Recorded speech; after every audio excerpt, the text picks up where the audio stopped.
Okay, welcome here at the Crowdsourcing Week in Brussels. Next to me is Arnaud from the crowdfunding platform Ulule, the first European crowdfunding platform. Exactly.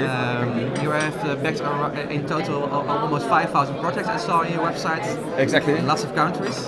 Yes, it's 5,000 projects successfully funded, so out of something like 8,000. So with a success rate of 66%. We are very proud of that because it's much above many platforms. So it represents 17 million collected.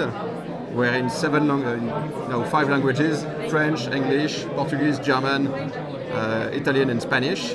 And so it's now more than 400,000 members of Ulule. So it begins to make a crowd. Respect.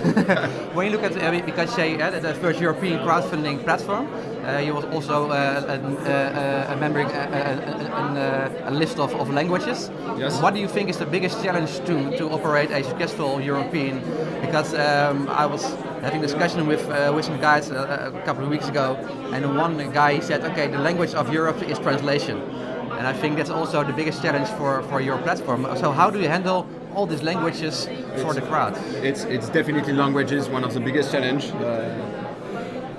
In fact, it's just, versioning, having different versions, and make sure that for a user, it's easy to see the project in the language is interested in. So it's just, in fact, functionalities of the website to make sure that he sees the good projects that might interest him. So it's within the website, the different functionalities you develop. And the other thing, which is very often, people do not think about it when they think about Europe, it's payment systems. Because in fact, you have very different payment systems habits in Europe. Some countries pay with, MasterCard, Visa, CB, which are basic, credit cards and debit cards. But in other countries, such as Germany, they use specific domestic methods of payments. And so if you want to have a good coverage in Europe, in fact, you need to cover languages and you need to cover payment habits. And then, of course, it's a question of community because you need to build a community. You need to bring awareness to your website, make it known, bring the community of creators. So you need to go there. You need to talk with creators and to make them know your platform exists and that it's a great platform. So in fact, it makes a lot of challenges to cover the European market. Yeah, and last question about Europe, because the people in the European Parliament are trying to build one Europe, and they're not succeeding, but you are. So what is the secret of your success in combining all these different countries, languages, currencies, cultures? What do you think is your biggest point of success in creating that? So far, in fact, it's to manage to have a platform in various languages, first of all, with payment systems that allow to cover most payment habits in Europe. We still need to implement some payment system for some countries, but we already have a very good coverage. But then, in reward base, because we operate only in reward base, it's not lending, it's not equity. So the whole law framework is much more easier than for equity or for lending. So as regards regulation and all the regulations that are being discussed in Europe, because they want to make in Parliament, they are now talking, and in the European Commission they are trying to make a unique European framework for crowdfunding. In fact, it's mainly for lending and equity. For reward base, it's much more easier. You need, to respect some rules about cash, collection of cash for other people. Where do you hand off the cash? Do you have an authorization to do so? Do you work with people, with banks who have an authorization to do so? But it's not so difficult to manage. And we have to manage on the law basis all the anti-money laundering rules. But those anti-money laundering rules are already depending on the European directives, so they are almost the same everywhere in Europe. So in fact, it's not the most difficult part. And as regards currencies, now most European countries are in euro. Yeah. So you have England, which is different. They have their home money, but at this stage we operate only in euro, and you already can have a very good coverage in Europe with this currency. But we are working on multiple currency. Okay. Also. Great. And today you're going to do a talk over here at the crowdsourcing week in Brussels. What are you going to share? Oh, today? Yes. In fact, today I do not have the most inspirational speech usually. Usually I make speeches about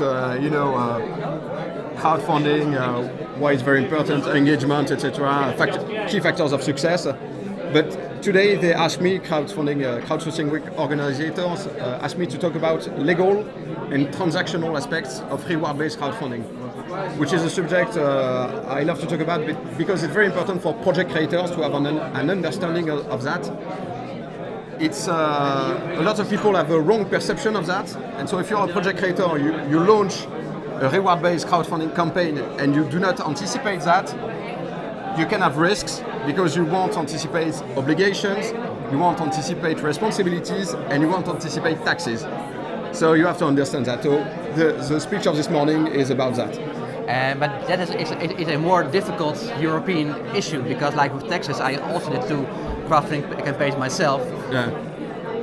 In the Netherlands, where I live, the tax service has no idea what to do with crowdfunding, or they got some idea, but in practice they don't know. But fact, if you have to handle with every country, how? No, in fact, tax services, tax administrations have absolutely no idea of what is reward-based crowdfunding. But I worked on this subject lots of years ago when I just arrived at Ulule, because in fact I used to be a chartered accountant. So I have a good background in that. And when I arrived 3 years ago at Ulule, one of my first things was to say, okay, this is emerging, we are creating something, but let's take the point of view of project creators. When they receive this cash, how are they going to treat that? How are they going to declare that, etc.? So I begin to work on that. I made a lot of analysis by myself with the knowledge I had and published some, some articles about that. Talk with other specialists, talk with tax, and I came to some conclusions that are now shared and begin to be understood. But it's just an emerging subject because it's very often a question that project creators ask many months after doing the campaign, because they make the campaign, they collect cash, then maybe 6 or 9 months after. They see their accountant, and the accountant says, okay, we've collected this cash, but now we get to put that into accounting, and we get to declare that. And so the question, in fact, very often came months after, while you have to anticipate those questions, because it can have a huge impact on your campaign and how much cash you need to really collect. Yeah, I know it from my own experience. You've experienced. I raised €20,000 to actually base crowdfunding, and I got a tax invoice of €40,000. So it's because you did it by yourself. Yeah. So it was considered as a revenue, it's your personal income. Yes. A huge taxation. So it's why I love to talk about this subject, because it's important to bring awareness about that, so that project creators do not have bad surprises, and it can be really bad surprises. Yeah. So this is the speech of this morning, which is very serious, very pragmatic. Yeah, but really important. Really important. Yeah, definitely. Okay, thank you very much, and enjoy your talk today. Thank you.